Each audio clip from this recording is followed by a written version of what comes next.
So how does green development contribute to China's 13th five-year plan? The CCTV's Wang Tongjuan once again sitting down with the head of the NGO Climate Group to find out. For the first time, environmental protection has been listed as priority in China's economic and social development over the next 5 years. Is this encouraging news? Well, it's fantastic, and it builds on progress that the Chinese government has been making over the last decade. I mean, the 12th five-year plan set ambitious targets for clean energy, for reducing emissions, and that's been reinforced by the recently issued 13th five-year plan. So I think one of the most exciting things is that China has demonstrated that economic growth and environmental protection go hand in hand. They're not enemies, they're good friends with each other.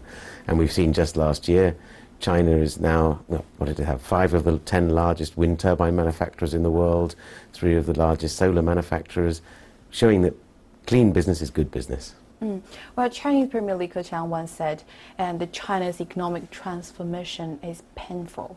As an economist who has worked on climate change for nearly 20 years, how do you think green industry sector can help China pursue sustainable economic growth?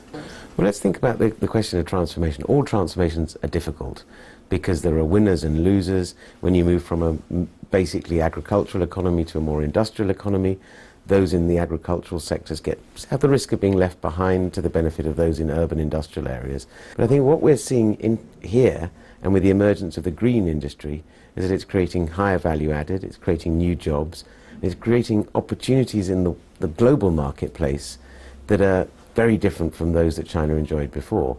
And if we think back 10, 15, 20 years where China was a low-cost manufacturer of basic commodities, now China is driving change, it's innovating, creating new products and new services, and that has a beneficial impact on the economy. It gets people excited, drives innovation and entrepreneurship. So for me, the fact that China has not resisted efforts to address climate change and the green challenges, but rather has said this is an opportunity, is something that's very exciting, and many other countries, including my own, could learn from that. Well, China will peak its carbon dioxide emissions by 2030, and the government is committed to bring down the greenhouse gas emissions after that. Is this a realistic timeline?